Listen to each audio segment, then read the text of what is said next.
বিসমিল্লাহির রহমানির রহিম। আসসালামু আলাইকুম।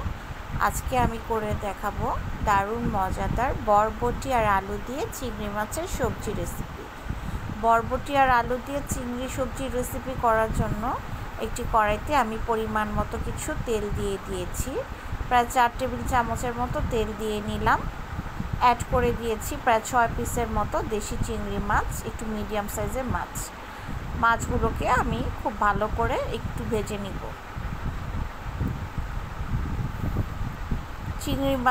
চিংড়ি মাছ দিয়ে সবজি করার ক্ষেত্রে চিংড়ি মাছটা যদি আগে একটু ভেজে নেন তেলের মধ্যে, তাহলে ফ্লেভারটা খুব ভালো আসে। আমি সবসময় এভাবেই সবজিটা রান্না করি চিংড়ি দিয়ে করলে। অ্যাড করে দিব কিছু পেঁয়াজ কুচি, পরিমাণ মতো কিছু পেঁয়াজ কুচি দিয়ে দিলাম। এখানে প্রায় 2 মুঠের মতো পেঁয়াজ কুচি আছে।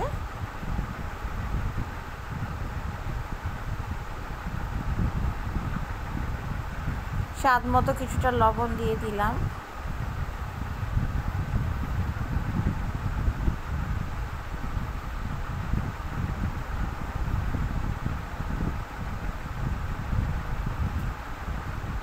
দিয়ে দিচ্ছি আদা রসুন বাটা। এখানে প্রায় 1 চা চামচ আদা রসুন বাটা দিয়েছি। সবজিতে খুব বেশি আদা রসুন দিলে টেস্টটা নষ্ট হয়ে যায়, খেতে ভালো লাগে না। একটু বুঝে শুনেই দিতে হবে।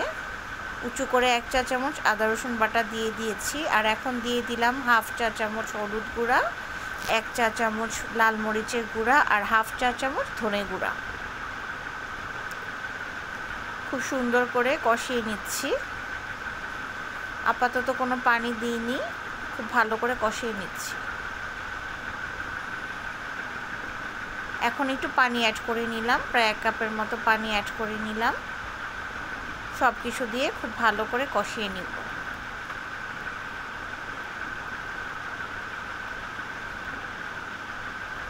কেটে ধুয়ে রাখা বরবটি আর আলুগুলো আমি দিয়ে দিলাম।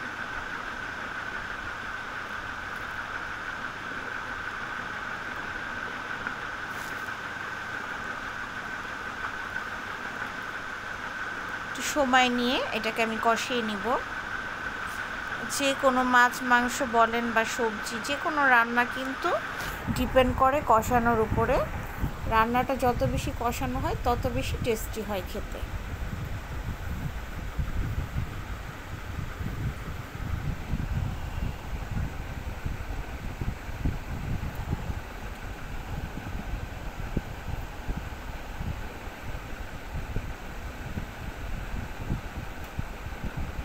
একটু সময় নিয়ে কষিয়ে নিচ্ছি।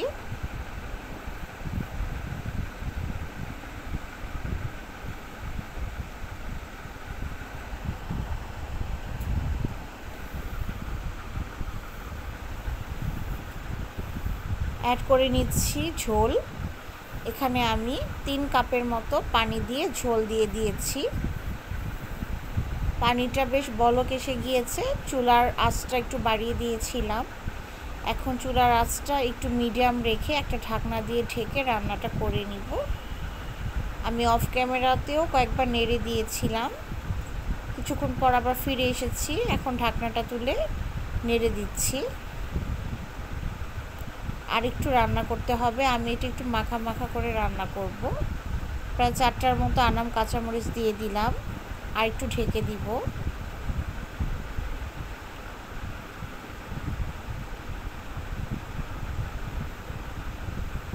রান্নাটা মোটামুটি হয়ে এসেছে। এটাকে আমি একটু মাখা মাখা করে রান্না করেছি। খুব বেশি ঝোলও রাখবো না, আবার একদম কমও না, মিডিয়াম করে ঝোলটা রাখছি। আর সবার লাস্টে কিছু ধনেপাতা কুচি অ্যাড করে দিলাম। এই তো আমার রান্নাটা কমপ্লিট হয়ে গেল। চুলাটা অফ করে নিলাম। এটা কিন্তু খেতে বেশ মজা হয়েছে।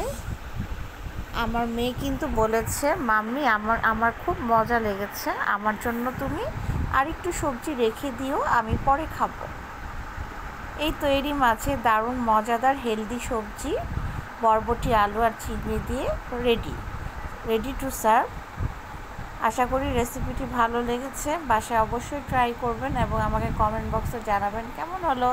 সবাই অনেক বেশি ভালো থাকবেন। Thanks for watching. আল্লাহ হাফেজ। আমার চ্যানেলটি সাবস্ক্রাইব করতে ভুলবেন না কিন্তু।